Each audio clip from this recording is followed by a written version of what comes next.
Good afternoon YouTube, we are back after a bit of a hiatus and haven't posted anything in a while, obviously. Nothing's really been going on. I say that, stuff has been going on, just hasn't been visible stuff. I did try and film 2 videos and got completely carried away with myself and just finished the jobs. So what I'm going to do just now is I'm going to go with a kind of bit of an update on things, and I'm going to put the half video that I got in here just to kind of give you a wee look at what's been going on. So the first update would be the golf's on daily duties. It's changed a bit since the last video I posted of it, but I'll give you a kind of brief walk around of the car just now and show you kind of what's been done to it. Obviously I did say I wasn't going to try and feature this on the channel much because it's just a daily, but just a daily, things happen, things get away from themselves. So obviously the biggest change to the Golf, it's now bagged, chassis notched and sitting on a set of 19-inch tough R's, courtesy of Ryan, Mr. Low Motive. We've still got a cracked wing mirror, I've not really bothered about it, and we've still got primer from where the sills were done. The reason I have not kind of done too much with that is you can actually see here where I've definitely not rubbed all the polish away properly, but there is a bit of bubbling on the arches. So realistically, for painting what's been done on the sills, sorting that out, it needs the side painted, and then this is where things start to really spiral, because if you need the side painted and then the 2 chips on this wing, they need painted, but then when you paint the wing you need to paint the bonnet, you paint the bonnet and the wing, you need to paint the bumper, and then the other wing, it kind of needs a full respray, which at some point it may get, because you've also got the likes of the wee bit of rust at the badge and stuff, so that might get addressed at some point. Another kind of obvious factor, we have the plate on. It's got to be, I hate not having a private plate. We did do a kill all wipers delete because rear wipers are wrong and you shouldn't have them. And we've got probably my favourite change to this car, that is the kind of half video that I'm going to implement. This is from AliExpress and it costs a grand total of, I think it was like £38 or something. It's probably the best CarPlay head unit I've ever had, and it costs next to nothing. What I'm going to do is I'm going to put the clips in just now that I got kind of half installing this, just kind of gives you a brief overview of what needs to strip out to change it. We also did some chargers. I'm notorious for having a dead battery in my phone and my electronic cigarette, so now I've got no excuses for that. Everything else though is just as it was, except it's now bags, wheels and a res delete. So the Golf being the daily, I want CarPlay. Now the RCD 330, I believe it is a factory head unit, has CarPlay, but people want £300–400 for them. I only paid £700 for the car.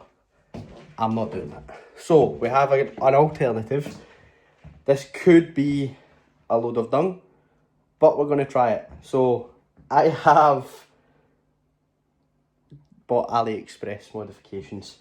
So the first ones, right, this is quite funny. I am notorious for having a dead phone. In fact, as I record this, my phone's on 13%. So what we've got a wee kind of wiring harness here for these 2 pieces. We've got a USB-C and a normal USB. So these go in the wee kind of docket in front of the DSG gear stick. So these should hopefully give me no reason to ever have a dead phone. I did buy some trim tools because they were 49p and all of my trim tools have done a runner. And then we got this. So it's a CarPlay head unit. It has got to be the thinnest head unit I've ever seen in all my life. But someone I follow on Instagram had bought one and they were actually kind of saying it was pretty good. So it's obviously came with your wiring harness to get it in, for the radio I assume, a GPS for the CarPlay, microphone, and a USB slot. So we're going to get this fitted up. I've not fitted one of these ones specifically, so something new for me to do, and don't know, we'll see how it is. So we're doing this whole install at home with my trusty dusty cool toolkit, the Golf, my new trim tools, and the abundance of wiring, and the Pringles. I need the Pringles. So first up, from what I remember, you get this part off.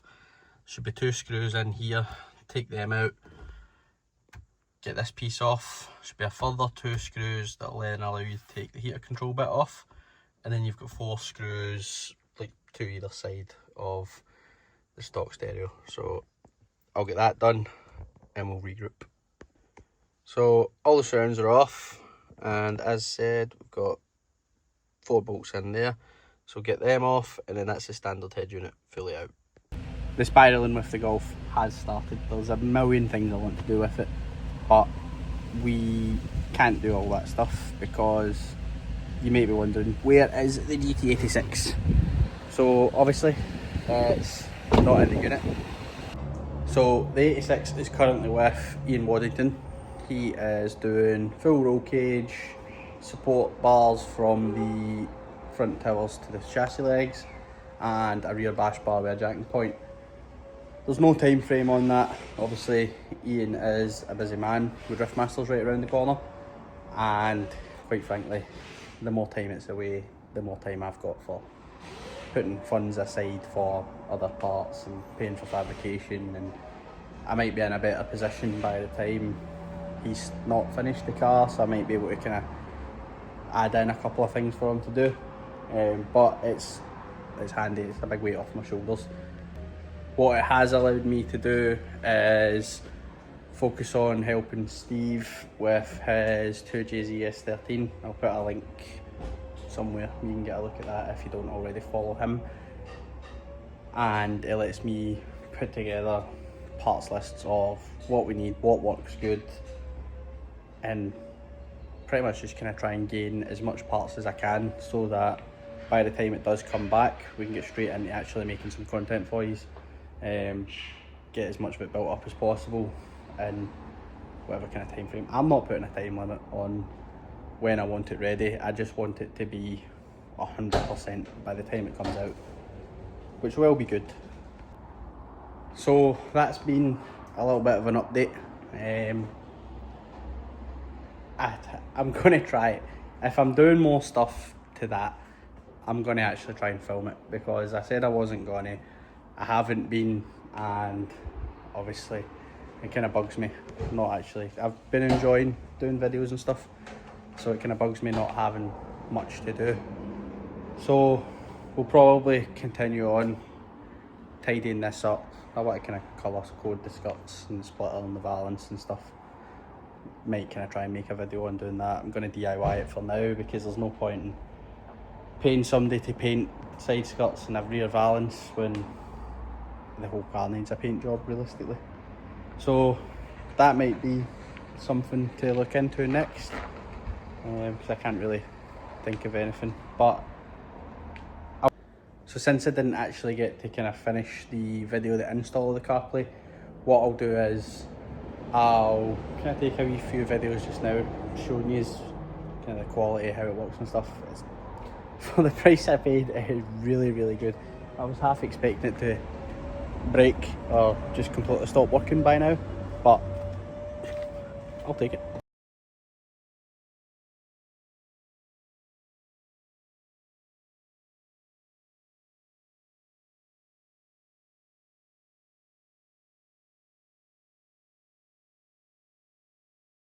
So obviously I use my phone for filming these videos just now. I've not actually thought about investing into a camera or anything, so footage with the CarPlay, because the phone's connected up, it doesn't let you film any audio. So you kind of seen that, it just looks like any normal kind of OEM CarPlay unit, but you've also got the addition of Android Auto if you're not an Apple user. Don't know why you wouldn't be, it's 2025, get a grip yourself. And you can use YouTube, Netflix, well, not Safari, but you can go go on the internet and browse stuff. So probably kind of pretty good. I'm looking forward to it if we take that car down, if we ever take it to a show. And you get to that point at a car show, you get bored. Now we can just sit in the car, stick Netflix on, jamming. But that'll be it for this one. Thank you for watching, and keep an eye out. I promise this time I will try and actually video things that I'm doing, and try and actually kind of get into the swing of, if I'm going to do something, I must do it on video. It's a hard one to grasp. I'm usually just the person that comes in, does stuff, goes home. But I'll try, I promise. Try and subscribe. Give me the kick up the bum that I need to keep doing it. So again, thanks for watching, and we'll see you in the next one.